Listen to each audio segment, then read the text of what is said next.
আসসালামু আলাইকুম।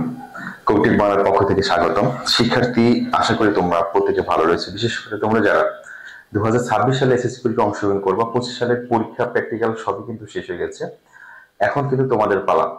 তো এসএসসি পরীক্ষাটা সবারই একটি স্বপ্ন থাকে, আমি ভালো একটা রেজাল্ট করব। তো ভালো রেজাল্ট কিভাবে করা যায়, এ প্লাস গোল্ডেন এ প্লাস কিভাবে পাওয়া যায় অল্প পড়ে, শর্ট টেকনিকে এবং কিছু নিজে শিখতে, এই পদ্ধতি অবলম্বন করে কিভাবে ভালো একটা রেজাল্ট করা যায়, সেই লক্ষ্যে কবিটেক বাংলা সব সময় তোমাদের জন্য কাজ করছে। শিক্ষার্থীবৃন্দ, তোমাদের জন্য একটা এবছর সারপ্রাইজ হচ্ছে। তোমরা জানো বিগত বছরগুলো কবিটেক বাংলা যে স্পেশাল সাজেশন দেয় সবকিছু অনলাইনে দিয়েছিল। এবছর তোমাদের অফলাইনে, অফলাইনে বলতে তোমাদের হার্ড কপি সাজেশন দিব, মানে কবিটেক বাংলার পক্ষ থেকে hand note, suggestion, super suggestion, এক কথায় তোমার কিচ্ছু লাগবে না। তোমরা যারা এসএসসি 2025-এ আছো, 26-এ আছো, তোমাদের একটা হ্যান্ড নোট পাবা। হ্যান্ড নোটের ভিতরে সবগুলো সাবজেক্ট উত্তর সহ স্পেশাল সাজেশন প্লাস হচ্ছে বেসিক যে প্রশ্নগুলো, বেসিক ক্লাস, সাথে হচ্ছে online course physics, chemistry, math, ইংলিশের যেই নোটটা পাবা, নোটের ক্লাস কোন লাইনে কি বোঝানো হয়েছে সবকিছু পাবা কবিটেক বাংলার পক্ষ থেকে। এই জন্য তোমরা যারা 2026 এসএসসি পরীক্ষা আছো, যারা আমার চ্যানেলে আছো, 9-এ শেষ করেছো অথবা নতুন দেখছো, আপডেট দেখছো, তোমরা গাইড কিনবা না কেউ। তোমার গাইড কেনার কোনো প্রয়োজন নাই, কারণ গাইড অনেক টাকার প্রয়োজন হয় এবং গাইড কেনার পরও সাজেশনটা কিনতে হয়, টেস্ট পেপার কিনতে হয়, কিচ্ছু লাগবে না। সাজেশন, টেস্ট পেপার, গাইড কিচ্ছু লাগবে না কোনো জায়গা থেকে।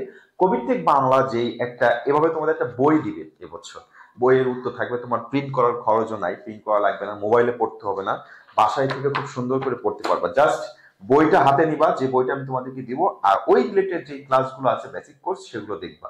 দেখবে ইনশাল্লাহ 100% তোমার জন্য এ প্লাস অপেক্ষা করছে। শিক্ষার্থীবৃন্দ, সেটা পরের বিষয়, কিছুদিন পরে তোমাদের সাথে সেটা নিয়ে কথা হবে। এখন ওটা কাজ চলছে প্রায় শেষের দিকে। তো আজকে, এছাড়া ইউটিউবে তো সবসময় আপডেট পাচ্ছই, আজকে গণিতের একটি অঙ্ক আমি দেখানোর চেষ্টা করেছি, যে অঙ্কটা তোমাকে শিখতেই হবে। এখানে কিছু বেসিক কিছু রয়েছে, অল্প কিছু, সেই বেসিক গুলো আমি এখন তোমাদেরকে ধরিয়ে দিব। বাকি অঙ্ক তোমরা এখনই শেষ করবে। দেখো, সামনে যে সময়গুলো আছে, তোমরা যদি মনে করো না পরীক্ষার 1-1.5 মাস, 2 মাস, 3 মাস আগে পড়বা, সেটা একটা বিষয়, সেটা রেজাল্ট করা খুবই কষ্টকর হয়ে যায়। আর আগের থেকে কিছু সাবজেক্ট যেমন গণিত, রসায়ন, পদার্থবিজ্ঞান, ইংলিশ, এই 4টা সাবজেক্ট যদি আগের থেকে তোমার প্র্যাকটিস না থাকে, ভালো কিন্তু করা যায় না। এটা তোমরা যারা 9-এ পরীক্ষা দিছো, তোমাদের 9-এ কিন্তু ফিজিক্স, কেমিস্ট্রি ছিল না, ম্যাথের এরকম জটিল বইও ছিল না, একেবারে সহজ বিষয়গুলো ছিল। এবছর যেহেতু ফিজিক্স, কেমিস্ট্রি আসছে, ম্যাথ এসেছে তোমাদের, সেই ক্ষেত্রে কিন্তু একটু হলো সময় বেশি ব্যয় করতে হবে। আর এখন বর্তমানে ফিজিক্স, কেমিস্ট্রিতে কিন্তু প্রশ্ন বেসিক না জানলে অ্যান্সার করা খুবই কষ্টকর হয়। যাই হোক, যে অঙ্কটা দেখাচ্ছি এটা অনুশীলনী 5.1-এর মূল বইয়ের 3 নম্বর অঙ্কটা। এটা তোমাকে শিখতে হবে। এই নিয়মে আরো 3-4টা অঙ্ক আছে। এই নিয়মের একটা অঙ্ক 2026 সালে তোমার কাছে থাকবে, তুমি জাস্ট নিয়মটা শিখবা, এই অঙ্কটা প্র্যাকটিস করবা। দেখো, অঙ্কটা এরকম ছিল যে 4/2x + 1 আর 9/3x + 2 সমান 25/2 5x + 4। এখান থেকে আমাদের সমাধান করতে বলছি। তো সমাধান করে কিসের মান বের করবে, এটা তো আমাদের প্রশ্ন। এখানে আছে কি দেখো তো, x ছাড়া কিছু আছে?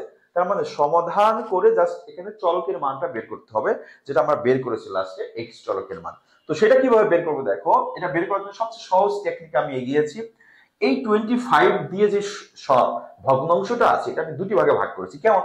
25 দেখো উপরে 10 আর 15 যোগ করলে কিন্তু 25 হয়। তো এই লাইনে যা আছে তাই 10 আর 15 যোগ করে দিয়েছি। এবার তুমি একটা বিষয় মনে রাখবা, যদি কিনা নিচের যেই অংশটা আছে, এই অংশটা তুমি যদি একটা মনে করো এবং উপরের বিভিন্ন মনে করো, কয়েকটা পদ মনে করো, তাহলে ওই উপরের যে কোনো পদ থাকবে আর নিচে একটা পদ দিয়ে তুমি অনেকগুলো ভগ্নাংশ বানাতে পারবা। যেমন আমাদের উপরে পদ আছে 2টা, এই 10 দিয়ে নিচের একটা নিয়ে পুরোটাই নিয়ে আমি একটা ভগ্নাংশ বানিয়েছি, মাঝখানে কি ছিল প্লাস, প্লাস দিয়ে দিয়েছি। আবার 15 নিয়ে আরেকটি ভগ্নাংশ বানিয়েছি। নেওয়ার পরে দেখো এখানে ভগ্নাংশ হয়ে গেছে 4টা। 4টা ভগ্নাংশের ভিতরে এটা জোড়, এটা জোড়, এটা বেজোড়, এটা বেজোড়। আমি কি করছি, জোড়গুলো এক পাশে করছি। যেমন এই এটা যা আছে আছে, সমানের ওই পাশে যেটা জোড় ছিল সেটা সমানের এই পাশে নিয়ে এসেছি, হয়ে গেছে মাইনাস। এই সমান এই, সমানের এই পাশে তো এটা আছে, এই পাশের যে বিজোড়টা ছিল 9 রিলেটেড ভগ্নাংশ, এটা ওই পাশে নিয়ে চলে আসছি, বিয়োগ হয়ে গেছে। তাহলে একটা বিষয় এখানে আমাদের মনে রাখতে হবে, সমানের বাম পাশে যোগ, যোগ থাকলে ডান পাশে আসলে বিয়োগ, ডান পাশে থাকলে বাম পাশে গেলে বিয়োগ, বাম পাশ থেকে এই পাশে আসলে বিয়োগ, তার মানে যোগ থাকলে বিয়োগ, বিয়োগ থাকলে যোগ, চেঞ্জ হবে। এখন এই লাইনে আমি লসাগু করেছি। লসাগু 100% তোমাদেরকে শিখতে হবেই।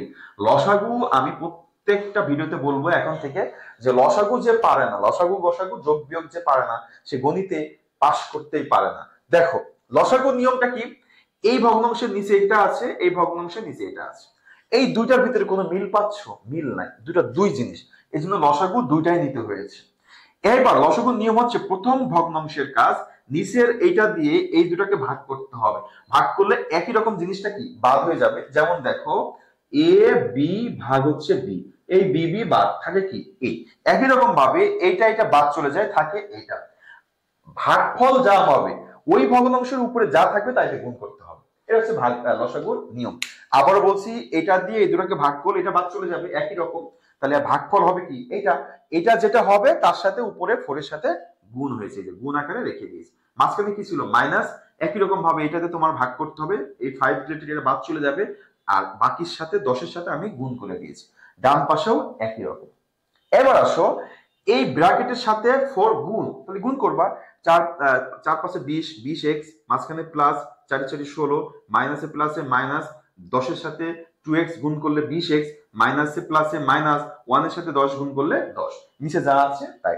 ডান পাশেও একই রকম, 3 15 45x, 15 2 30, মাঝখানে মাইনাস আছে, 5 নং 45, এই মাইনাসে এই প্লাসে গুণ হবে, মাইনাস 4 নং 36। এবার আসো, এই 20x প্লাসে 20x মাইনাসে কেটে দিলাম, 45x প্লাসে 45x মাইনাসে কেটে দিলাম। এই পাশের ভগ্নাংশের নিচে আর এই নিচে একই রকম, এই দুটো আমরা উঠিয়ে দিব, কোনো সাইড নোট দেওয়ার দরকার হবে না, দরকার নাই। তাহলে আমাদের থাকতেছে এখানে কি 16 মাইনাস 10, 16 থেকে 10 বাদ দিলে থাকে কত? 6। আর নিচের এটা তো আমি বাদ দিয়ে দিলাম, তাহলে আর এখানে অবশ্যই থাকবে কোনটা? 2x প্লাস 1, 2x প্লাস 1, এই সমান এই। এই জায়গায় আসো, মাইনাস 36 প্লাস 30, মাইনাস 36 থেকে প্লাস 30 বাদ দিলে আমার থাকবে মাইনাস 6। এরপরে আমার এটা তো বাদ চলে গেছে, তাহলে অবশ্যই থাকবে 3x প্লাস 2, 3x প্লাস 2। ওকে, এবার তুমি কি করবে দেখো, এই পাশে 6 6 বাদ দিয়ে দিব, তার মানে 6 দিয়ে ভাগ করব, তাহলে এখানে থাকবে 1, আর এখানে থাকবে, যেহেতু মাইনাস আছে, মাইনাস 1। এখন ভগ্নাংশগুলো একেবারে ছোট হয়ে গেছে, এখন তুমি আর গুণন করবে। আর গুণ করো, আমি কি করছি দেখো, এই 1 দিয়ে এটাকে গুণ করলে 1 এর সাথে তুমি যা গুণ করবে তাই থাকবে, যেমন 1 দিয়ে যদি এটা গুণ করো, এটা থাকলো সমান সমান। এরপর মাইনাস 1 দিয়ে যদি গুণ করো, মাইনাসে প্লাসে মাইনাস, 2x এর সাথে 1 গুণ করলে 2x, প্লাসে মাইনাসে মাইনাস, 1 এর সাথে 1 গুণ করলে 1। আমাদের উদ্দেশ্য কি? x বের করা, এজন্য x গুলো সব বাম পাশে নিয়ে আসবো। 3x তো আসেই, মাইনাস 2x সমান এর পাশে হয়ে গেল প্লাস 2x, সমান সমান। এই মাইনাস 1 এখানে ছিল, এই প্লাস 2 সমানে ডান পাশে এসে মাইনাস হয়ে গেল। তাহলে 3x 2x যোগ করলে 5x, মাইনাস 1 মাইনাস 2 যোগ করলে মাইনাস 3। উদ্দেশ্য কি? x এর মান বের করা। x রেখেছি, x এর সাথে 5 এর সম্পর্ক কি জানো? গুণের। তাহলে গুণ থাকলে সমানের পাশে গেলে কি হবে? ভাগ হবে। তার মানে এই 5 ভাগ হয়ে গেল, আমাদের x এর মান বের হলো হচ্ছে -3/5। এই পরে কি লিখতে হবে? নির্ণয় সমাধান x সমান 3/5, সেটা মাইনাস যেটা আছে সেটা থাকবে। এই যে নিয়ম, অঙ্কটার সমাধান করে x এর মান বের করা।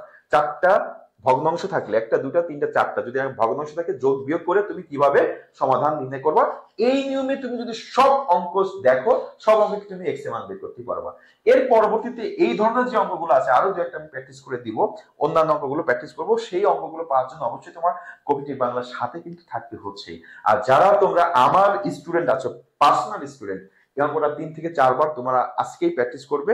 তোমাদের পরবর্তীতে প্রত্যেকটা ক্লাস খুব দ্রুতই আমি করানোর চেষ্টা করব, ফিজিক্স কেমিস্ট্রি ম্যাথের বেসিক ক্লাসগুলো। শিক্ষার্থী, আজকে এখানে শেষ করছি। সবাই ভালো থাকবে, সুস্থ থাকবে, সবার জন্য শুভকামনা রইল। 2026 সালে এসএসসি পরীক্ষার সাথে আমার সাথে যারা থাকবে, সবার জন্য মন থেকে দোয়া রইল, এবং যেন সবাই আমার কাছ থেকে, আমি সবাইকে A+ পাওয়ানোর মতো একটা পড়াশোনা তোমাদেরকে করাতে পারি। শিক্ষার্থীবৃন্দ, আজকে এখানে শেষ করছি। আল্লাহ হাফেজ।